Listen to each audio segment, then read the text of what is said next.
Audience tonight. If those two people would please stand.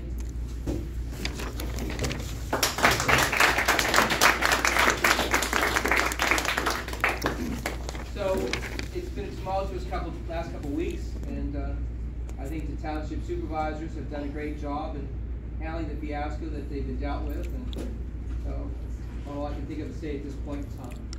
Okay? We've also been reached out by Commissioner Sherman. Can't hear you, Michelle. So I'm going to do something. Speak up. I don't know if she's this is been. not working. I probably haven't slept in 4 days, so I think my voice isn't working. I don't know if the microphone's working. It's not working at all. So it's not me, it's the microphone.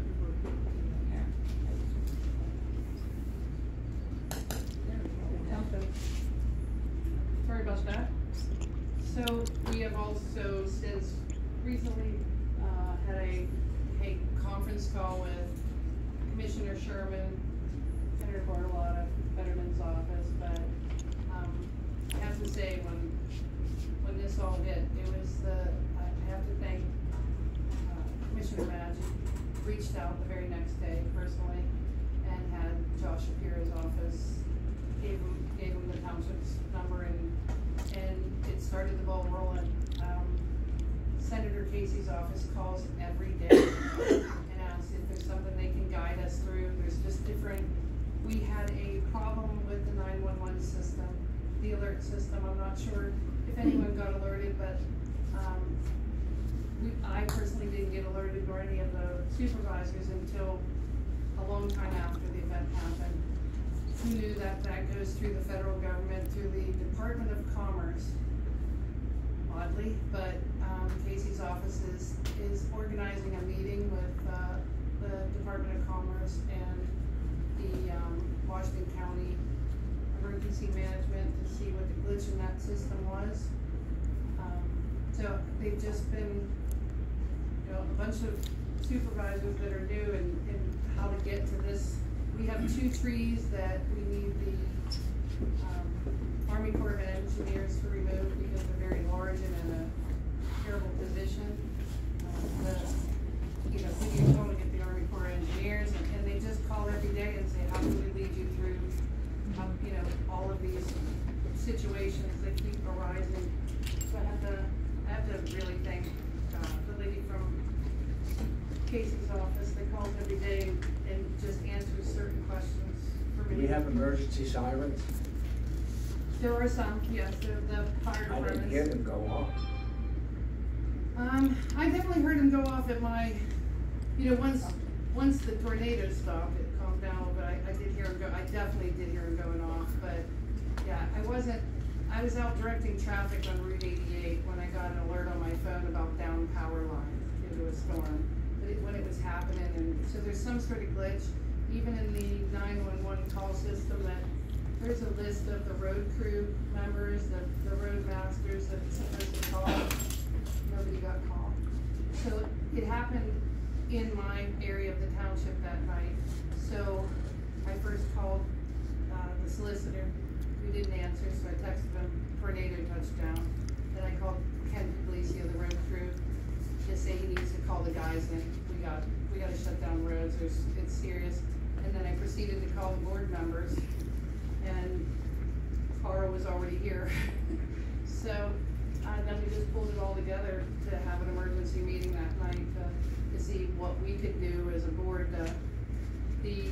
All of the emergency management teams met at Trax Farm in a command center as far as running drones to look for people that might have been out walking their dog or something like that might be under a tree somewhere. They thought there was mass casualties at the church, and thank God there wasn't.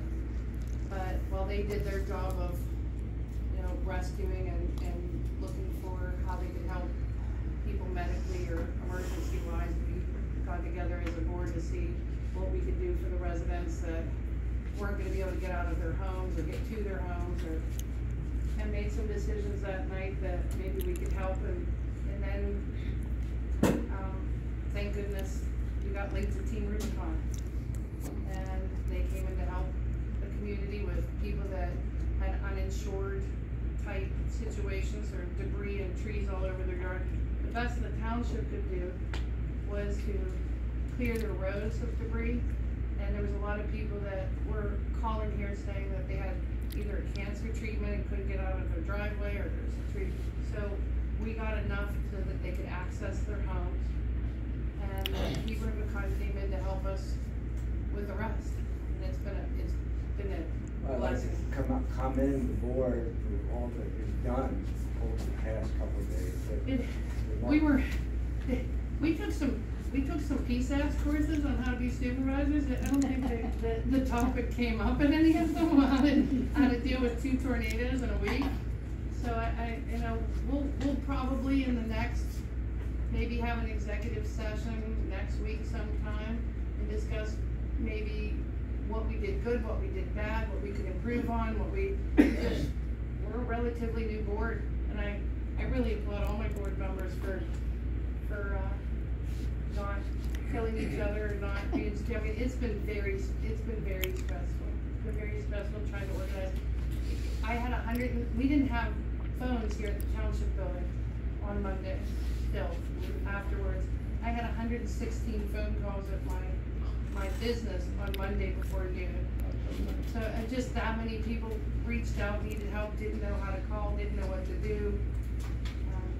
So it has been handling a lot of calls, a lot of residents, now organizing food and so forth for Team Rubicon, trying to treat them as best as we can since they came out to help.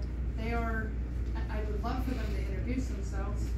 They are a 100% volunteer organization throughout the United States that when called, they come to help people in our situation. So I ask that everybody kind of looks them up, research like what they do, and they rely 100% on donations, correct? Yes, ma'am.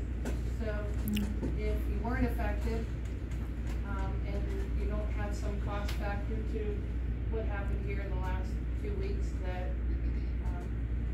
maybe reach out to them and make a donation so they can continue to help people across the country. Anyone else have? We still have the other group coming in this weekend. 211 is still active. Yes. So 211 is still active. One of the fears that they have is that they will leave here and some people won't know about that they can call for help. So when they pack up and leave here, they're done. So if you know anyone that still needs help, still has trees all over their, debris of trees all over their property, or please urge them to call 211. I think a lot of people have been nervous about the fact that it's hard to believe that they're doing it for free. There's a lot of people that have reached out to us and said that the next day people came to them and helped. They offered their help, and then they got a bill in the mail. So there's been a lot of, our township looks like it's election time. There's so many signs of these out-of-state roofing companies or contractors, or they've littered, but they've also gone door to door. They've hard-pressed people to sign contracts with them, or so it's hard for people to believe that these folks are doing it at no cost, because other people have said they were and weren't.